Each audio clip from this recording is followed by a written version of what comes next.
Hello दोस्तों, डीएलवी news पर आपका स्वागत है। आज हम बात करेंगे देश दुनिया की 25 बड़ी खबरों के बारे में। उससे पहले आपसे अनुरोध है, अगर आपने हमारे चैनल को अभी तक सब्सक्राइब नहीं किया तो प्लीज़ चैनल को सब्सक्राइब ज़रूर करें और हाँ, वीडियो को अंत तक ज़रूर देखें और कमेंट में ये भी बताएं ये वीडियो आप किस शहर राज्य से देख रहे हैं। तो चलिए नज़र डालते हैं आज की तमाम बड़ी खबरों पर।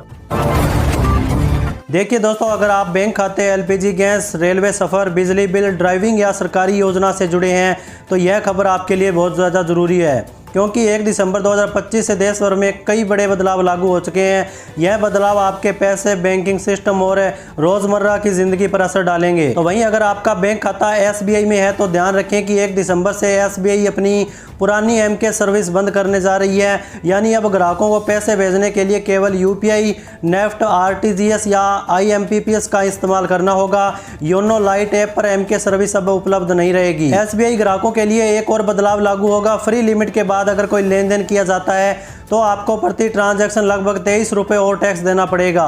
पहले यह शुल्क थोड़ा कम था, लेकिन अब बैंक ने इसे बढ़ा दिया है। तो वहीं देखिए दोस्तों, सरकार दिसंबर तक नए इनकम टैक्स नियम लागू कर सकती है।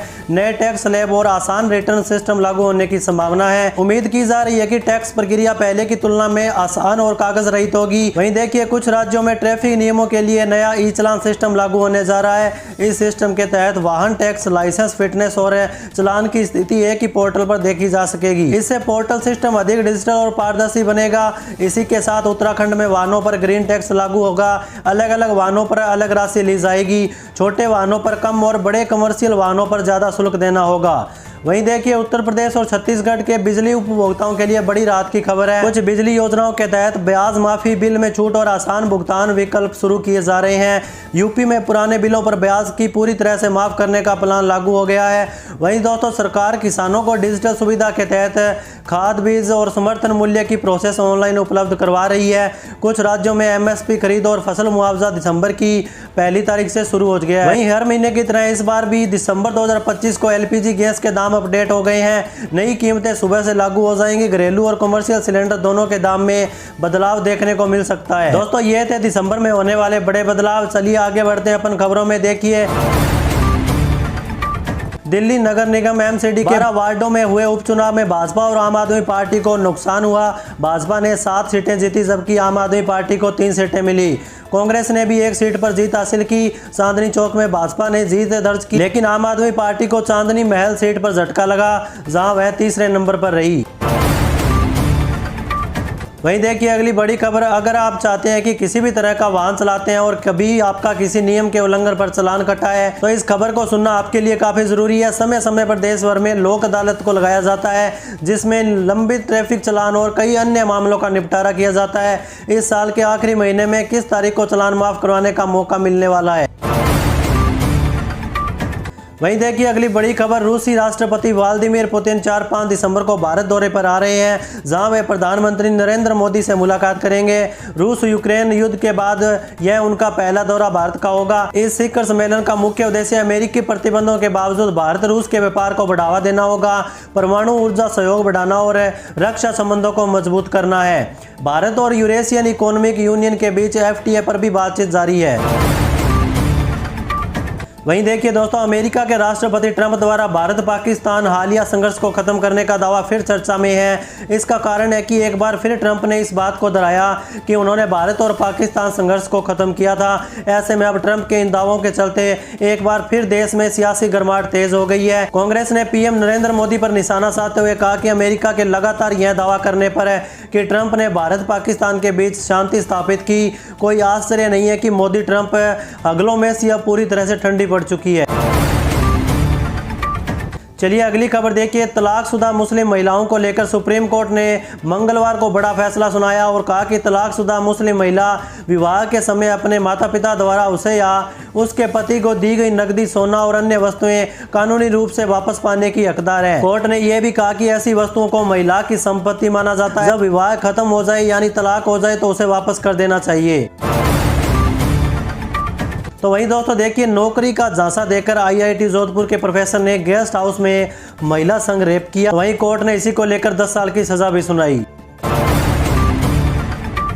चलिए अगली खबर देखिए, बिहार विधानसभा चुनाव में करारी हार के बाद अब कांग्रेस अनुशासनहीनता करने वाले नेताओं के खिलाफ कार्रवाई में जुटी हुई है। कांग्रेस की बिहार सरकार ने अनुशासनहीनता को गंभीरता से लेते हुए 15 जिलाध्यक्षों को कारण बताओ नोटिस जारी किया। विधानसभा चुनाव में खराब प्रदर्शन के बाद आत्ममंथन के क्रम में सदाकत आश्रम में सोमवार को बुलाई गई समीक्षा बैठक में इन जिलाध्यक्षों की अनुपस्थिति को पार्टी नेतृत्व ने लापरवाही और संगठनात्मक अनुशासन के उल्लंघन के रूप में देखा। पार्टी सूत्रों ने बताया कि समीक्षा बैठक चुनावी हार के कारणों की पड़ताल, संगठनात्मक खामियों की पहचान और आगामी चुनावी रणनीति के निर्माण के लिए अहम मानी जा रही थी।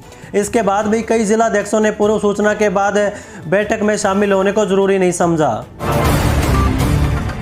चलिए अगली खबर देखिए। कर्नाटक में सीएम पद की कुर्सी को लेकर खींचतान की बात एक बार फिर से सामने आ गई है। हाल ही में कर्नाटक के मुख्यमंत्री सिद्धारमैया और डिप्टी सीएम डीके शिवकुमार ने साथ में प्रेस कॉन्फ्रेंस करके भरोसा दिलाया था कि आलाकमान जो आदेश देगा उसका पालन किया जाएगा। दोनों नेताओं ने आपस में कोई मनमुटाव नहीं है, लेकिन बुधवार को जब अखिल भारतीय कांग्रेस कमेटी के महासचिव केसी वेणुगोपाल मंगलुरु पहुंचे तो उनके सामने एयरपोर्ट पर सिद्धारमैया और डीके शिवकुमार के समर्थक एक दूसरे के खिलाफ नारेबाजी करने लगे। पहले डीके शिवकुमार के समर्थन में नारे लगे और फिर इसके पलटवार करते हुए सिद्धारमैया के सपोर्टर्स ने भी नारेबाजी की। सिद्धारमैया के सपोर्टर्स ने सीएम सिद्धारमैया के लिए पूर्ण कार्यकाल के नारे लगाए।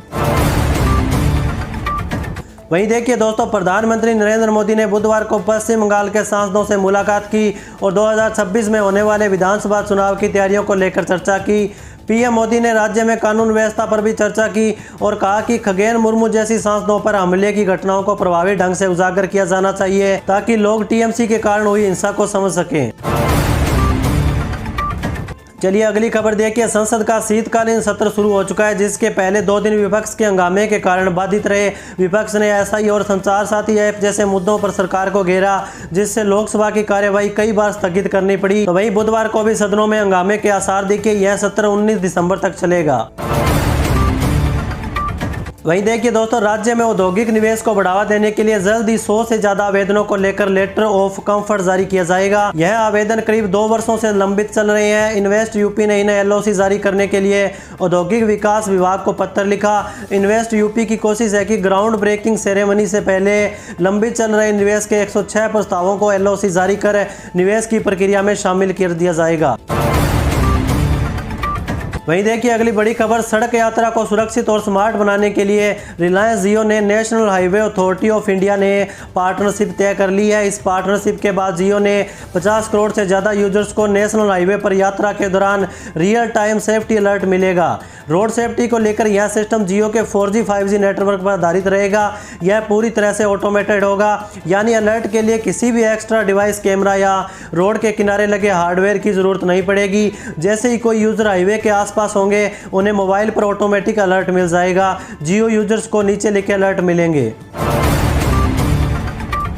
चलिए अगली खबर देखिए। उत्तर प्रदेश सरकार ने गाजियाबाद, शामली, बागपत सहित कई जिलों में आंगनवाड़ी के 16,000 से ज़्यादा पदों पर भर्ती निकाली है। इस भर्ती के लिए आवेदन की आखिरी तारीख यानी कि 3 दिसंबर 2025 रखी गई है। उम्मीदवार ऑफिशियल वेबसाइट upanganwadiBharti.in पर जाकर अप्लाई कर सकते हैं।